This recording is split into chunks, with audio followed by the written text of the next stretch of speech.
So what has changed in the last 3 weeks? What has changed? The only thing that has changed is that we broke the biggest story in our organization's history. You know that one I'm talking about? Pfizer. The last week of January, with 50 million views. That broke the record by 10x.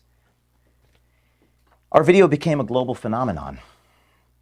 It was about Pfizer and one of the directors discussing mutating the virus. Our confrontation video, where he locked me in a pizza restaurant with you, and he smashed the equipment and called the police, that became a phenomenon and was riveting television for our audiences glued to their screens. That was probably one of my favorite things that ever happened. It was just really unbelievable. It was like true to be false and seemingly too false to be true, but it was real. If someone else is here, you can let them in. Hello, come on in. Just giving a few remarks to the team here, so you came at the right moment. So the only thing that changed were these videos. Outlets in India and China cover the story, and our social media exploded like never before. Our employees and board members' Twitter accounts also exploded like never before.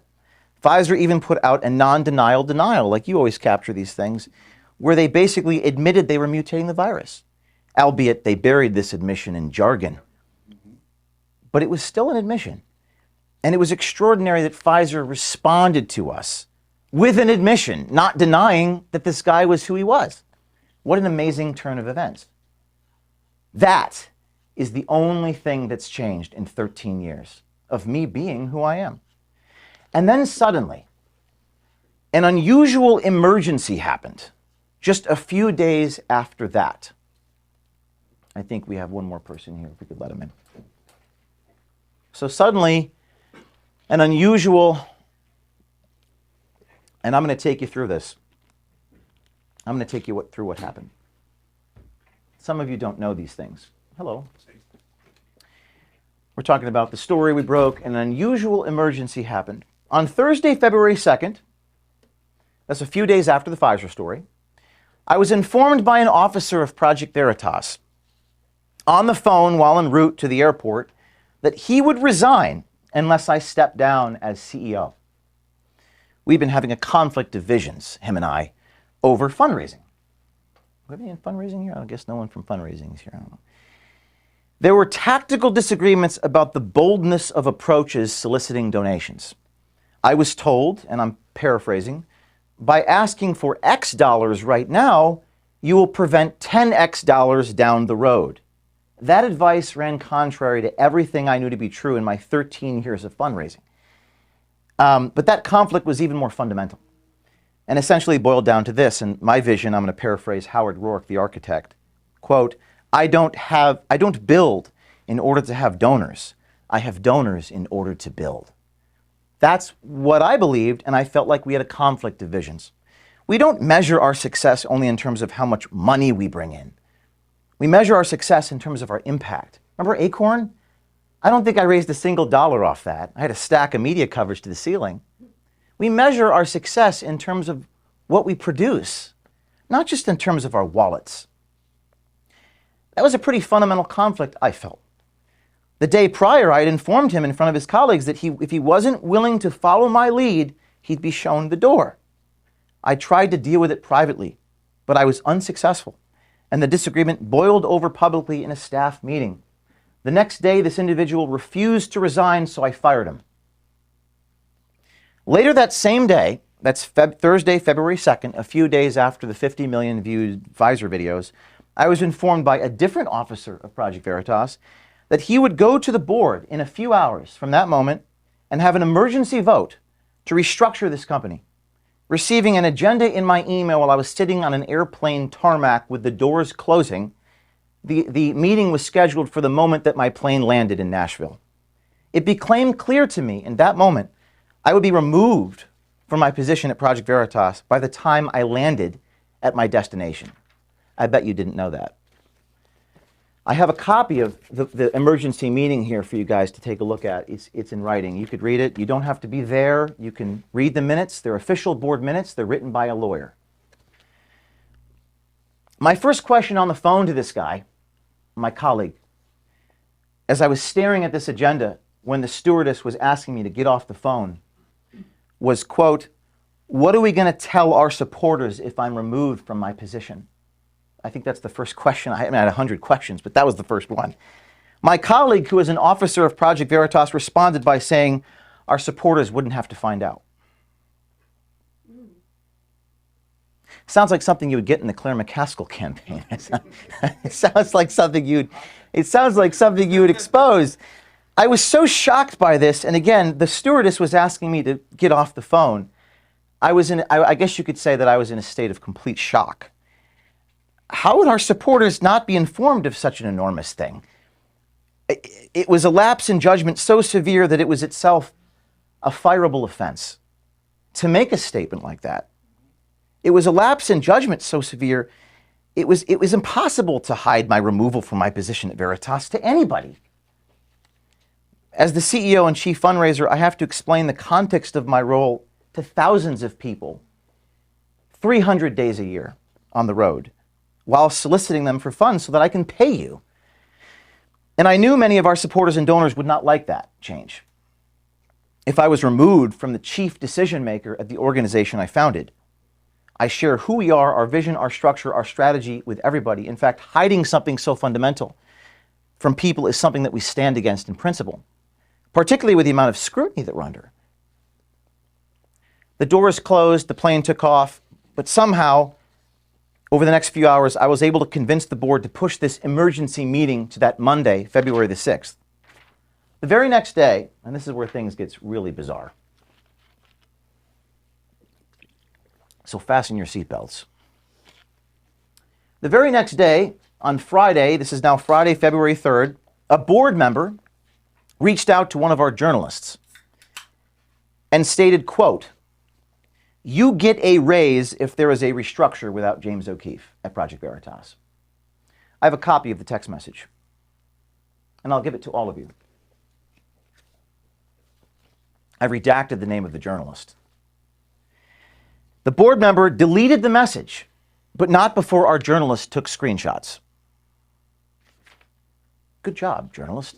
Yeah. On Sunday, February 5th, now that's Sunday, 2 days after the Friday, a board member requested my presence at his home. He informed me, quote, "You had nothing to do, James, with this Pfizer story," unquote.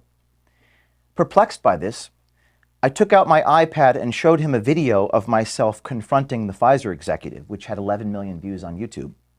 He responded, quote, "But that was after the undercover video had already been done," unquote. I pointed out that the brave journalist, and many of you know who this person is, I'm not going to name anyone, who recorded the interaction was someone that I had to sit down over a year prior, remember, over dinner, for hours, talking off the proverbial ledge, insisting he take the long, arduous road to get the story about Pfizer, and indeed he did. The board member, responding to me saying that, said he did not know that, and admitted that another board member was persuading him to the contrary. In the meeting, we're fast forwarding to Monday, 2 weeks ago, on the 6th, I offered an apology letter to the board for my tone of voice in the office at the leadership meeting the week before, that I intended to also share that apology for my tone of voice with our staff. But the board refused to accept my apology, nor believe that it was sincere. They also did not support my sending it to the staff. I imagine many of you didn't even know that I drafted an apology. Then I was subject to a 6.5-hour listing of grievances, which included taking black cars to meetings. I don't know the significance of the color of the vehicle. And taking a few charter jets over the years to pack multiple PV meetings in a day. One of those jets, I think we had a meeting in New York, Wisconsin, and California in the same day, and it raised $2 million. But the revenue part was omitted. There was also some truly bizarre grievances, including my failure to record audio in one encounter at a bar in upstate New York, and an allegation that I stole a pregnant woman's sandwich in federal court. There were also discussions from a few staffers with donors in the boardroom. Donors were listening to some of this, and some of these were sent directly to donors without my consent. Donors who have no knowledge of my personal life and have no business asking questions about my personal life, about girls I've dated in the past. A fundraising colleague relayed, and again, this is going to start getting really strange, but this board meeting was video recorded. We'll get to that in a minute. A fundraising staffer relayed, quote, concerns about my behaviors regarding videos where I, quote, literally chased a Twitter executive around New York. By acclamation from all of you, in 2022, that video about the Twitter chase was one of our most successful videos. But yet, your colleagues in a boardroom were expressing concerns about it. Every board member previously communicated their love of that video, but none pushed back in that moment when the staffer criticized it. Why? The attacks were so severe against me personally in that boardroom, and again, this is all video recorded, and I suggest that you ask for that. I will not provide that to you. The attacks were so severe that one board member asked, quote, is there anything James O'Keefe is good at? That's what your board member said. Oh, and by the way, this meeting was video recorded. I'm going to keep saying that. You may want to ask existing board members if they want to share that entire video with you. I suggest you request the entire 7-hour or so video to see for yourself what actually happened. You don't have to have been there. You simply need to watch the video and hear all of the testimony. After the 6 hours, I was asked what I had to say for myself. I was given about 10 seconds to respond, and then I was dismissed. Then, and I'm reading from board minutes drafted by lawyers who are taking a record of what the board members said and did, a vote was called to strip me of all of my authority and decision-making at this organization for half a year. That's 180 days. Again, it's in the board minutes. You'll have a copy of it. It says, quote, the CEO's ability to make these decisions suspended for 180 days with such power transferred to the executive director. The executive director reports to the board. The CEO is placed on leave for 2 weeks, and the CEO's access to donors is restricted. So I can't talk to donors. I can't raise money. Let's see. Okay. My first question before I was dismissed, I asked how the remaining team will manage the company and what the plan was. That's something you had essentially, what's the plan? But they didn't provide one. It was clear they didn't actually have one. And then I was dismissed. So I went off the grid as requested. Went hiking with Kennedy in the mountains. Within a few days of going off the grid, I started receiving missed calls and texts from the same board members and officers who demanded I be gone. They informed the staff that they're waiting to hear from me. I found that odd. There was a corporate resolution demanding that I be gone for 2 weeks. I was a little worried about violating the corporate resolution, wouldn't you? This was while I was commanded by a motion of a board to be literally gone on paid leave for 2 weeks. And then an officer at Project Veritas took a screenshot of my read receipts of text messages and distributed them to you, saying, quote, you owe your team a response, please allow communication. This was during the time when I was required by the board to be gone. Then, it's going to get stranger. Then, and again, I'm going to give you copies of all this. Then, on February 10th, you guys don't know what I'm about to tell you, another board meeting occurred. Again, I'm gone. With the meeting's minutes reflecting that they had indefinitely suspended me from the board. By this time, they had stripped me of all of my authority as CEO. During the time I was on leave, they kicked me off the board. So I can't be a CEO if I have no authority. I can't make any decisions. I'm not allowed to access any donor names. I wasn't even sure what my job was or if I even had a job. Right now, I actually don't. I'm not sure what my job here is. In the board minutes, it says that I no longer have a paycheck and I'm indefinitely suspended from this organization. 5 days later, after that, on February 15th, a statement was put out by this organization, by this organization's executive director, saying, quote, James has not been removed from Project Veritas. 5 days after they removed me from Project Veritas. James is the hardest working person I've ever met. Those who know him know he will not take time off unless forced to. Absent from the statement was the actions of the board to remove me from the board and remove me as CEO. I don't know why they omitted that part.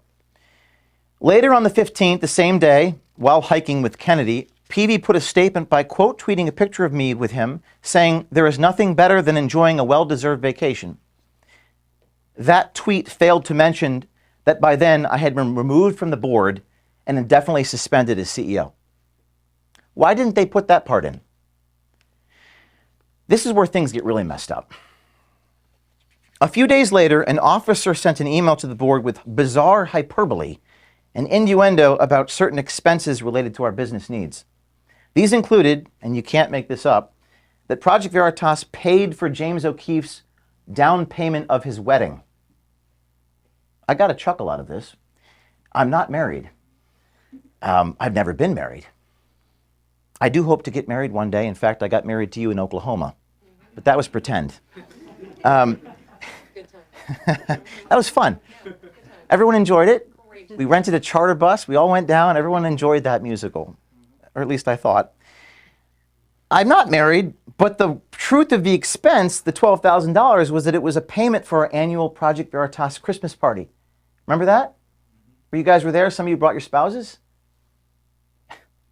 The officer lied by omission, excluding the purpose of paying the $12,000 for the wedding venue. It looked like Project Veritas was reimbursing me for a wedding venue. Why would the officer lie like that? There were also, again, bizarre complaints, and this is where you come in, Asha, about taking too many trips to too many meetings over the course of a year. I think there were like 305 cars I had taken to meetings and donors and journalism assignments, including all the, quote, black cars taken from airports to various meetings. I have a copy of that, so you don't have to take my word for it. The officer stated to the board, this is on February 13th, this week, that we should do things such as, quote, reschedule meetings. And the IRS would prefer Zoom meetings over in-person meetings. I'm going to let that sink in for a minute.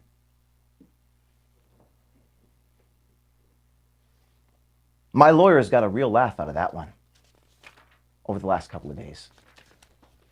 And again, I have a copy of these. You can read them for yourselves.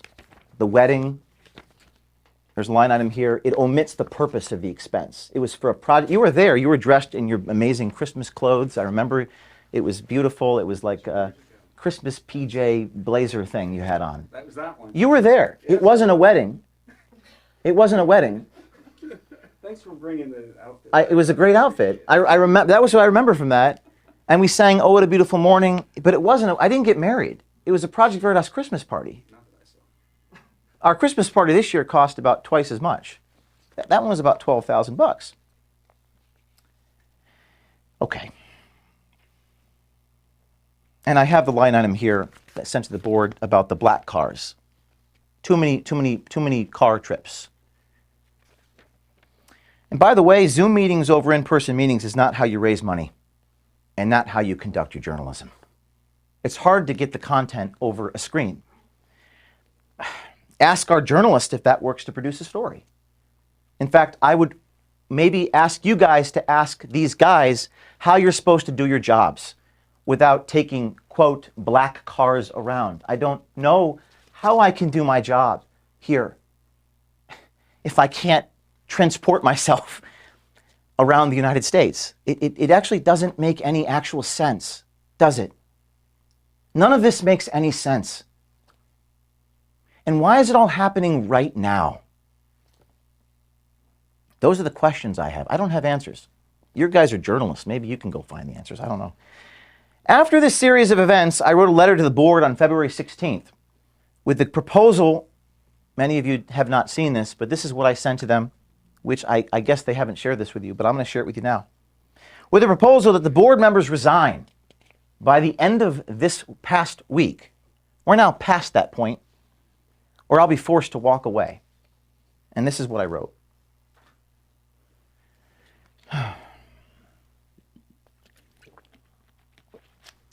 Dear board, and I'm not going to provide the whole thing, but I'll provide the meat and potatoes.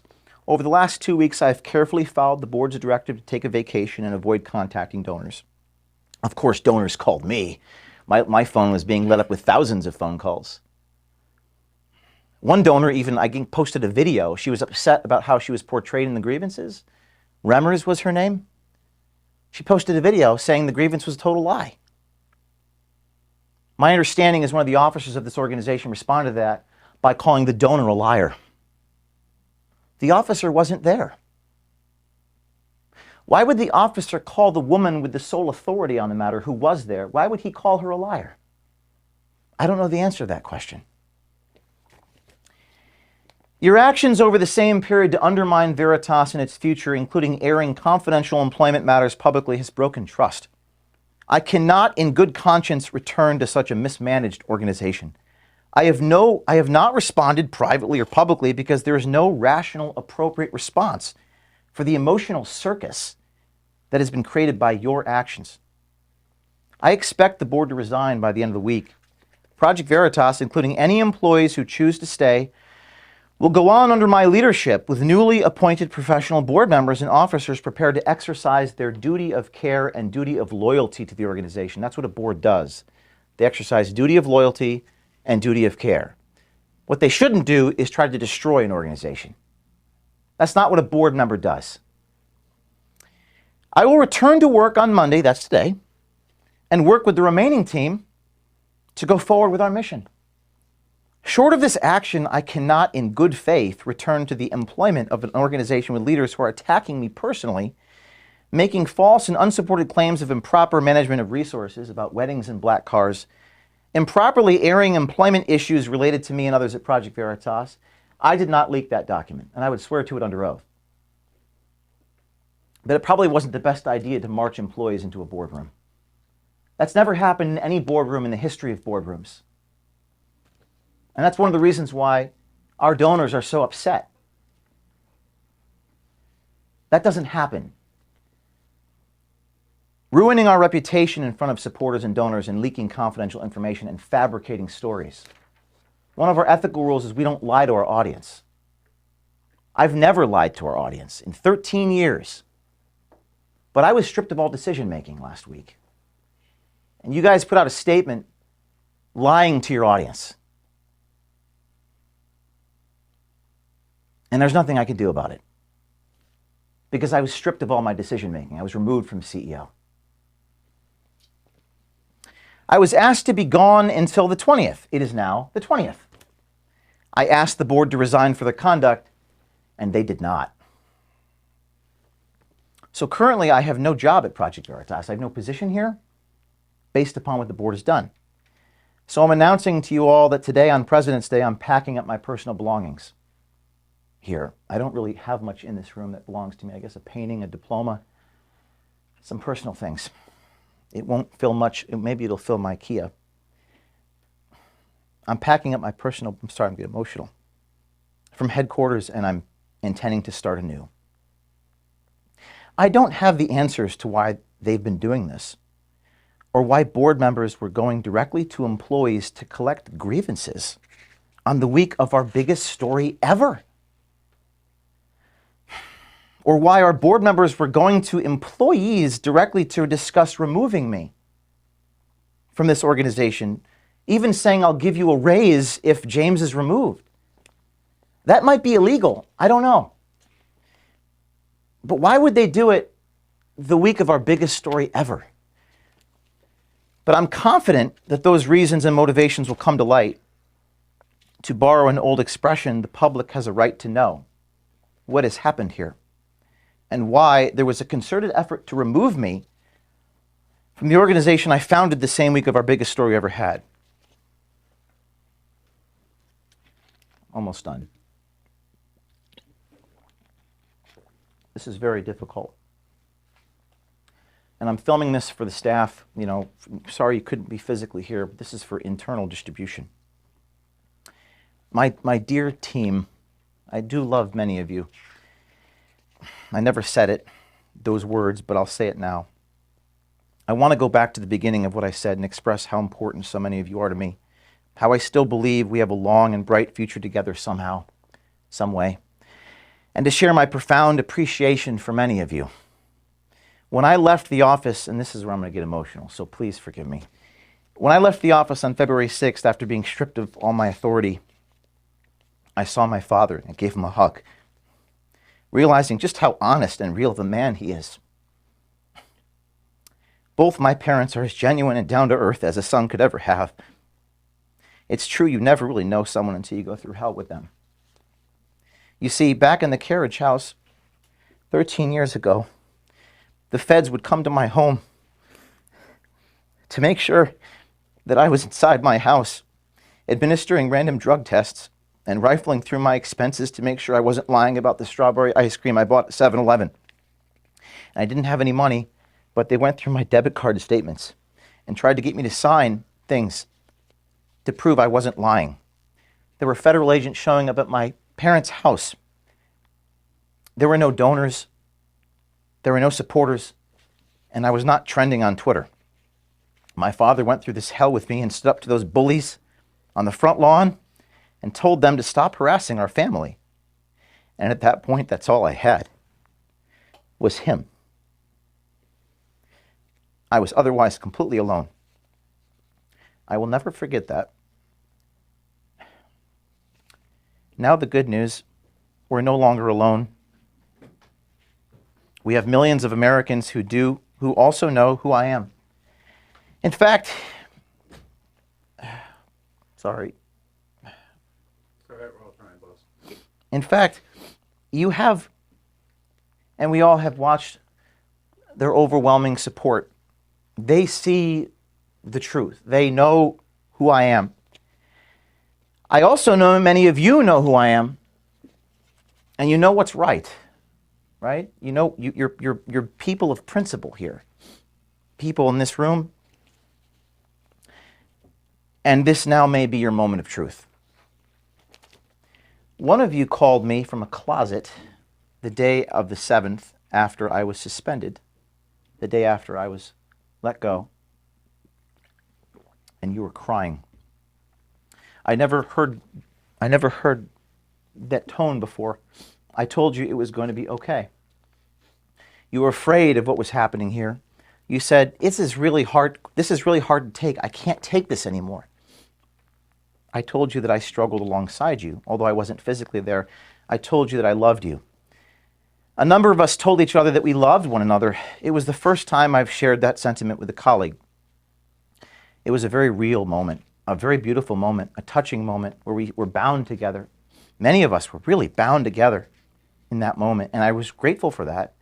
I recognize just how honest and real many of you are in your souls, that you are amazing people. We have some really amazing people here, with men with brass balls and women with the courage of a lion. And it really, what I drew from this experience is the gratitude that I have, you know, for so many of you. And as I was going through this horrible pain, where I lost 8 pounds and couldn't sleep for 5 days, I was actually overcome with this amazing gratitude. True story. I was really feeling it, and I'm grateful for that, because I've experienced something I never have, because I saw the goodness in many of you that I did not previously see. So I amend the statement that I made in the beginning of this. The statement I made before was, Veritas will never be defeated from the outside, it will only be defeated from the inside. That's actually not true. No, The only way to defeat us is if they take our spirit. And from the looks of things, many of us remain completely undefeated and unbroken. So, our mission continues on. I'm not done. The mission will perhaps take on a new name, and it may be no longer called Veritas, Project Veritas. I'll need a bunch of people around me, and I'll make sure you know how to find me. And I'll quote when you invited me to New York City and did that little stand-up. How fitting that from Shakespeare, quote, "And this story shall the good man teach his son." We few, we happy few, we band of brothers and sisters. So with that, I'm going to collect my things. I'm going to load them into my car. And I hope to see some of you soon. That's it.